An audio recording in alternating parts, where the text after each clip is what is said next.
Hi, I'm Dale Nissley. Pastor Carl had suggested that I share some comments on the topic of blessing our neighbors. You know, a generation ago, when you had neighborhoods, families would be out on their porches. They would talk about the news. They would be gossiping. The kids would be running up and down, and everybody knew everybody. That's certainly not the case anymore. But in the last 6 weeks, with the virus and stay at home, we have those opportunities to be able to be relating with our neighbors. Garnet and I live outside Hershey, and we spend 3 to 5 miles a day trying to walk around the neighborhood.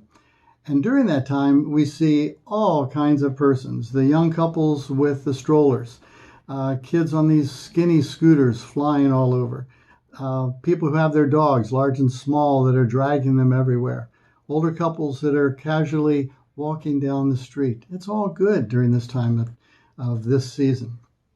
On our own street, we're finding there's good opportunities for building relationships as well. On either side of us, we had families that moved in just in the last 4 or 5 months.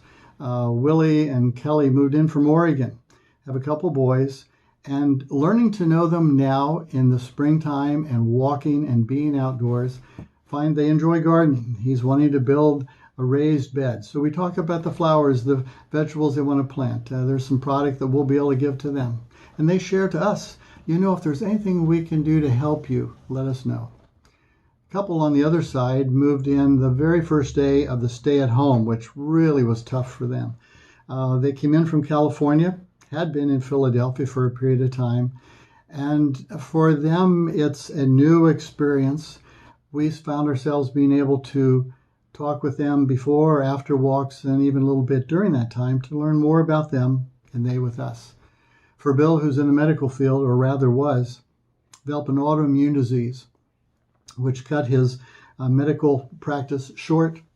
And so he's having to redefine himself. Who is he? What can he be doing? His vulnerability to me allowed me to be vulnerable to him in my struggles, ups and downs of life, things that don't go well and you're not really sure where the end is going to be. It's those kinds of relationships for all of us that can mean so much to making our lives so much more meaningful. We also have friends of ours 4 houses down that we have a lawn share visit. Denny and I have been walking, and even Garnet and Janet at times. Recently I suggested, Denny, what if I bring my lawn chair over to your driveway and we can sit there and hang out for 40 minutes? He enjoyed it, and so we've been doing that. I text him in the morning, find if there's a time in the afternoon that works for me to come over. What's neat is that when we're there together talking, there's also other people walking up and down the street. And Denny is very glad to say, hi, how are you doing? And occasionally folks will come up, walk and chat with us for a bit. Yesterday, Dion was mowing his lawn. He lives across the street. Mower stopped and he came over and spent some time with us.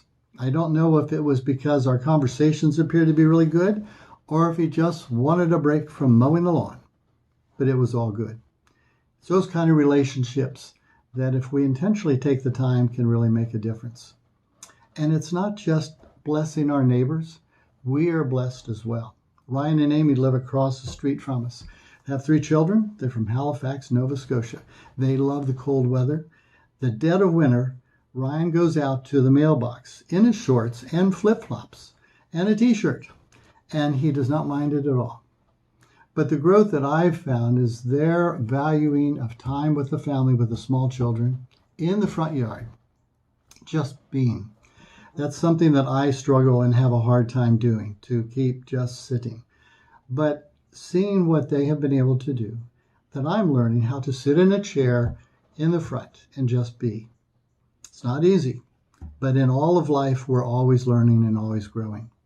So we can remember blessing our neighbors is one way to look at it. Neighbors blessing us is certainly another as well. Real relationships are developed one at a time.